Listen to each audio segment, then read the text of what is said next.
কাল অনেক দিন পর কলেজে গেছিলাম, তো সারাদিন কী করলাম চলো তোমাদের সাথে শেয়ার করি।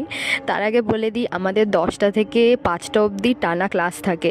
তো তার মাঝখানে যা যা করেছি সেগুলোই তোমাদেরকে দেখাবো।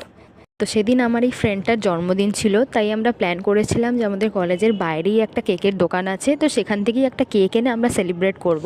তাই মাঝখানে আমাদের যে 1 ঘন্টার লাঞ্চ ব্রেকটা আছে, তখন আমরা দোকান থেকে গিয়ে কেকটা এনে আমাদের কলেজেই একটা জায়গা আছে যেখানে বসে স্টুডেন্টরা আড্ডা মারে, সেখানে যাচ্ছিলাম। গরমকালে তো এই জায়গাটা একদমই খালি পাওয়া যায় না, কারণ এখানে অনেক গাছপালা বেশি, তাই ঠান্ডা ঠান্ডা হাওয়া দেয়। তাই গরমকালে স্টুডেন্টরা সারাদিন এখানেই বসে আড্ডা মারে।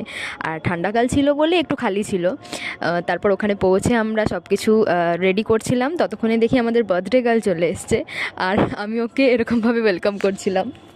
তারপর ও আসার পর আমরা ক্যান্ডেলগুলো ধরিয়ে নিচ্ছিলাম, আর ওখানে এত হাওয়া দিচ্ছিল কি ম্যাজিক ক্যান্ডেলও হাওয়াতে নিভে যাচ্ছে। তারপর যাই হোক, অনেক ছবি তোলার পর, অনেক হাসি ঠাট্টা করার পর কেক কাটিং হলো, খাওয়া দাওয়া করলাম। তারপর ক্রিমগুলো আমরা আবিরের মতো করে গালে লাগাচ্ছিলাম ছবি তোলার জন্য। আমরা ছেলেদের মতো পারি না পুরো মুখে ভর্তি করে ক্রিম লাগাতে, আমরা জাস্ট ছবি তোলার জন্য একটু একটু গালে ক্রিম লাগাই। আর এদিকে হাতে আর বেশি টাইম ছিল না বলে সব কিছু গুছিয়ে কয়েকটা ভিডিও বানাচ্ছিলাম রিলসের জন্য। তারপরে ক্লাসে আসলাম, আর এসে শুনি আমাদের 1 ঘন্টার একটা সেমিনার আছে। আর 1 ঘন্টা বলে 2 ঘন্টার সেমিনারে আমাদেরকে বসিয়ে দিয়েছিল।